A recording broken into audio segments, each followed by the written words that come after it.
تو بہرحال دیکھیے کہ واقعہ غدیر جو ہے یہ ایک عظیم تاریخی واقعہ ہے جو کہ 18 ذی الحجہ کے دن 10 ہجری کو اور 21 مارچ کے دن اور جمعرات کا وہ روز تھا کہ جب یہ واقعہ پیش آیا اور مقام غدیر خم میں یہ واقعہ پیش آیا. مقام غدیر خم دیکھیے غدیر کے متعلق علماء یہ فرماتے ہیں کہ بعض علماء کا یہ بھی نظریہ ہے کہ غدیر اصل میں ایک چشمے کا نام تھا اور اب معلوم نہیں کچھ عرصے پہلے تک یعنی یہاں پر ایک پانی کا چشمہ سا جمع ہو جاتا ہے, چشمہ سا نکلتا بھی ہے اور مختلف علاقوں سے یا بارش وغیرہ کا پانی اس کے اندر آ کر جمع ہو جاتا ہے. تو غدیر ایک چشمے کا نام تھا اور خم جو ہے وہ اس ریت کو کہتے ہیں جس پر لہریں پڑی ہوئی. خم وہ ریت جو کہ لہروں والی ریت ہوتی اور اسی کے کنارے کی چشمہ واقع تھی. اچھا غدیر کے لغوی معنی بھی ایسے گڑھے کے جس میں بارش اور سیلاب وغیرہ کا پانی ایک مدت تک جمع رہے. باقاعدہ علامہ زمخشری نے بھی اس بات کو لکھا ہے اور ایک اور بات بھی کہی ہے کہ اس زمانے میں غدیر ایک رنگریز کا نام تھا. تو مختلف قسم کے سلسلے میں بات نہیں. بہرحال جو مقام غدیر ہے کہ مکے سے تقریباً 200 کلومیٹر دور ہے, 200 کلومیٹر. اور جو میقات احرام ہے, جو احرام پہننے کا ایک میقات ہے, جو لوگ یہاں سے جدہ جاتے ہیں ان کو جوفہ جانا پڑتا. یہ غدیر خم جہاں آپ کو گول دائرے کے اندر جو جگہ مینشن ہو رہی ہے اس کے اندر, اس کے برابر میں آپ ایک جگہ دیکھ رہے ہیں جو جس پہ لکھا ہوا ہے جوفہ. یہاں پر جدہ جانے والے یہاں پر جا کر احرام باندھتے ہیں اور یہ جوفہ میدان غدیر سے تقریباً 2 میل کے فاصلے پر. اچھا جوفہ کے معنی اصل میں کوچ کرنے کے معنوں میں. ایک زمانے میں جب سیلاب یہاں پر آیا تھا تو یہاں سیلاب کی وجہ سے اس علاقے کے لوگوں کو کوچ کر کے کہیں اور جانا پڑ گیا تھا, اس وجہ سے اس کا نام جوفہ پڑ گیا. اور یہ جو واقعہ غدیر یہاں پر پیش آیا تھا, اس واقعے کی یادگار میں ایک مسجد بھی یہاں پر بنائی گئی تھی کہ جو کہ مسجد غدیر کے نام سے تھی.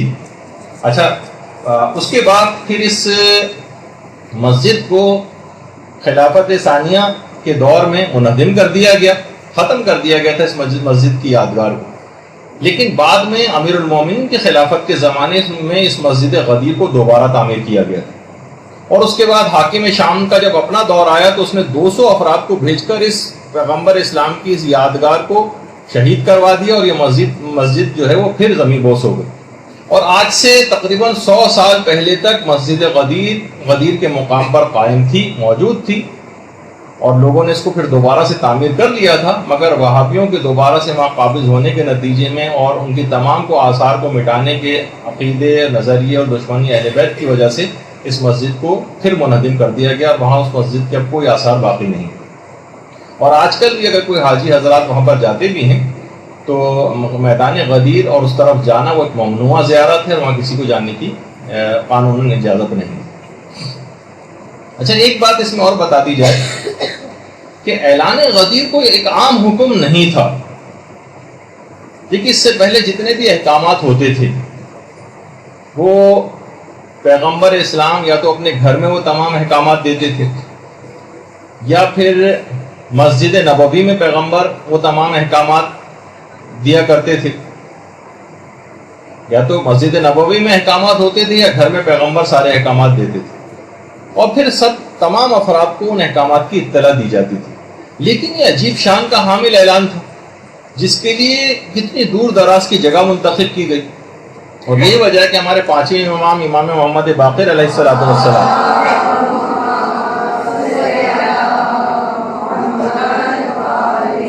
فرماتے کہ غدیر کے دن کی معنی کسی حکم کا بھی اعلان نہیں ہوا جیسا کہ غدیر کے دن کا اعلان ہوا, اور کہا کہ اے رسول اگر تم نے اس حکم کو نہیں پہنچایا تو گویا کوئی کار رسالت ہی انجام نہیں دیا. آج تک کبھی کسی حکم کے متعلق پیغمبر کو یہ بات نہیں کہی گئی.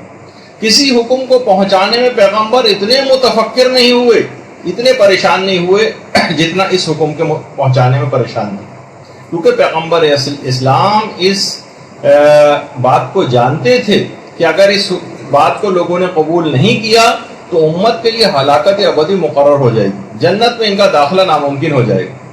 کسی بھی حکم کو بیان کرنے میں پیغمبر نے کبھی اتنے بڑے مجمع کا سہارا نہیں لیا. اس سے پہلے اتنا بڑا مجمع کہ خاص وقت میں ایک خاص انداز سے پیغمبر نے تمام افراد سے اقرار لیا، اور اس سے پہلے کبھی اس طرح سے عہد اور کوئی بیعت نہیں لی تھی پیغمبر نے جس طرح سے اس دن لی۔ کسی حکم کے بعد یہ نہیں آیا کہ آج ہم نے دین کو مکمل کر دیا ہے، آج اپنی نعمت کو تمام کر دیا، سوائے اس دن۔ یہی وجہ ہے کہ امیر المومنین بھی اور شہزادی فاطمہ الزہرا سلام اللہ علیہا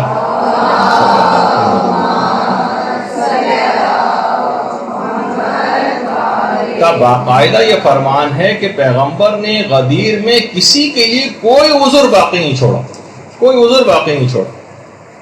باقاعدہ بہار الانوار کی 28ویں جلد میں یہ دونوں معصومین کا فرمان۔ برحمتك يا أرحم الراحمين وصلى الله على محمد وآله الطاهرين۔